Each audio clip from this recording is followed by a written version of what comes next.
You are one beaver. You are barely 2 years old. You are the size of a small dog. Tonight, you leave the only home you have ever known. Behind you, your parents. Behind you, your brothers and sisters. Ahead of you, a cold stream you have never seen. You slip into the current alone. The water is fast. The water is clear. You have no map. You have no plan. Only teeth and a strange, ancient urge.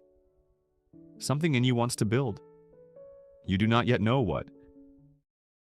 Stage 1. The leaving. You swim through a country that does not want you. Owls hunt the dark above you. A fox watches from the bank. A coyote paces you along the shore, waiting for you to climb out. On land, you are slow and clumsy. In water, you are fast and sure. So you keep to the water, and you travel by night. The forest is loud with things you cannot see. A branch snaps somewhere behind you. You do not stop to look. Mile after mile, the stream carries you down. You pass rapids too loud to sleep beside. You pass banks too steep to climb. You pass ponds already ruled by other beavers. They slap their tails to warn you off. The stream forks again, and each time you must choose. You have never been so alone, but you are looking for something, even if you cannot name it. None of it feels right. Then, one gray dawn, the land opens. The hills fall away. The current slows. Here the stream runs shallow across a wide, quiet valley. Willow and aspen crowd the banks. The water barely whispers over the stones. You stop.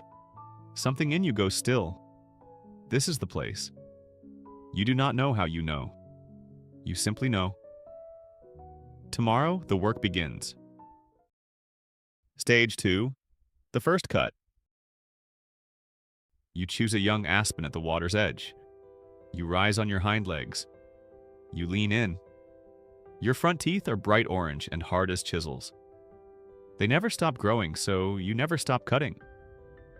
You bite. You turn your head. You bite again. Chips of pale wood fall around your feet. The wood is bitter and green on your tongue. You do not mind. It takes hours. You do not rush. Then the tree shivers. It leans, it cracks, it falls. The crash echoes down the empty valley. You have felled something 40 times your height. Now you go to work on it. You strip the branches, you cut them to length, you drag them one by one into the stream. Your broad, flat tail steadies you on the muddy bank. The current tries to carry the branches away. You will not let it. This is the first thing you have ever built. It is only the beginning. Stage 3. The wall. You lay the first branches across the narrowest point. The water pushes them. They hold. You wedge more against them, butt ends facing upstream. Then you dive. From the bottom, you bring up mud and stones and fistfuls of leaves. You pack them into every gap. You work with your hands like a mason. You listen for leaks in the dark. Wherever you hear running water, you seal it. Every leak is a threat to everything you are making. Night after night, the wall grows. It grows longer. It grows taller. It grows thick as a road. The pressure of the whole stream leans against it. Still it holds. And slowly something changes. The stream cannot get through. The water begins to back up behind your wall. It rises over the stones. It spreads across the valley floor. The whisper of the current falls silent. Where there was a stream, there is now a pool. You did that. One animal. One wall of sticks and mud. And the water listened. Stage 4. The still water. The pool becomes a pond. The pond becomes a mirror. At dawn, it holds the whole sky, unbroken. And in the middle of it, you build again. This time, a home. A great dome of branches and mud, taller than a man. Its only doors are underwater where no fox can follow. Inside, above the waterline, a dry and hidden room. You are safe now in a fortress of your own making. Then one evening, you are not alone. Another beaver swims out of the dusk, a mate. Together you patch the dam. Together you tend the lodge. By spring there are kits, small and blind and loud. They ride on your back across the still water. The kits learn to dive before they can walk far on land. At night the pond holds the stars. You float among them, unafraid. The pond is no longer just water. It is a household. It is a beginning. And beyond your pond, the world has started to notice. Stage 5. The Reckoning. The snow melts high in the hills. It melts fast. Every stream for miles begins to swell. The water that comes down the valley is not the gentle current you tamed. It is brown, it is furious, it is loud, it slams into your dam like a fist. You feel the wall shudder beneath your feet. You dive to the base, you push in mud, you push in sticks. But you are one animal, and this is a flood. You have never felt so small. Then you hear it. A deep, wet tearing sound. A section of the wall gives way. The water pours through the gap in a brown roar. The pond you built for years drains in a single afternoon. The mirror is gone. The lodge stands stranded in cracking mud. Your kits are exposed to every eye on the bank. Everything you made, the river took back. The valley you shaped is shaping you now, and the sky does not care. Stage 6. The Mending. You do not stop. That night, you begin again. You find the wound in the wall. You drag new branches to the breach. You dive and pack and climb and dive again. Your muscles burn. You do not rest. Your mate works beside you in the dark. Your oldest kits carry mud in their small hands. The water still pours through, but slower now, then slower still. By the third night, the gap is closed. The current stalls. The water lifts inch by patient inch. It climbs back over the mud. It floods the cracked flats. The mirror returns wider than before. This time you build the wall higher. This time you build it stronger. You have learned what the river can do. You will not be caught again. The valley is quiet, the water is deep, and you are still here. Stage 7. The Long Dark. Then the days grow short. The air turns hard and cold. You know what is coming, so you prepare. You cut branch after branch and drag them beneath the surface. You jam them into the mud beside your door. A whole larder hidden under water. Then the cold clamps down.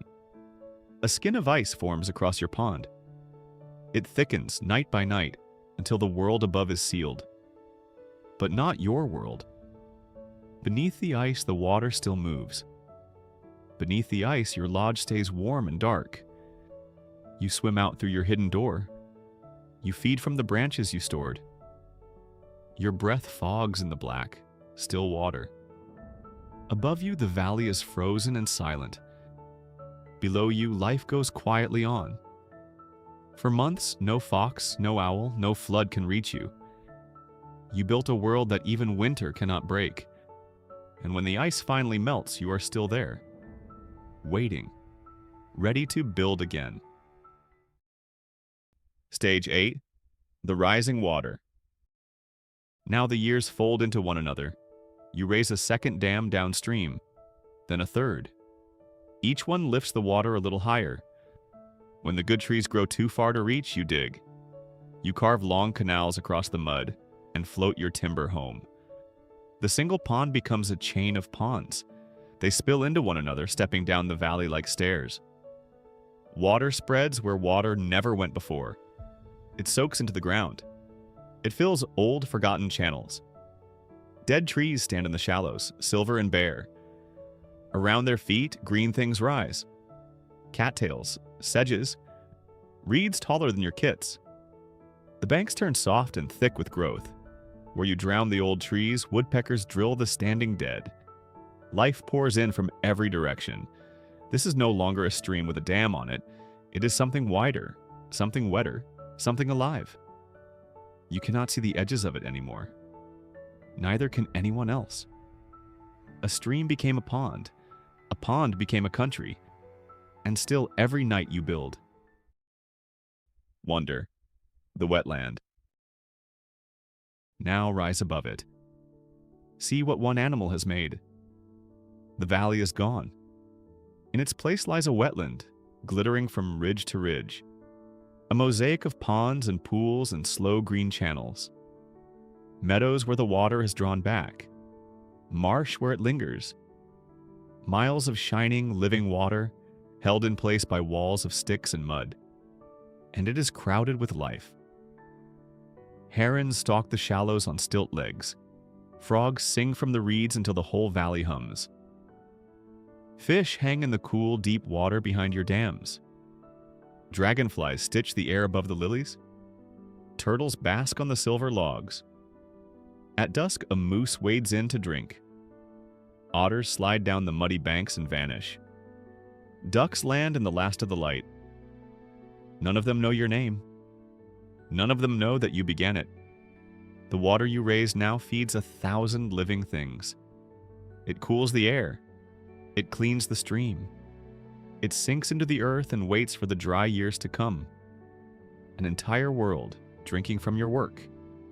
And to think, all of this began with one small animal, alone in a cold stream.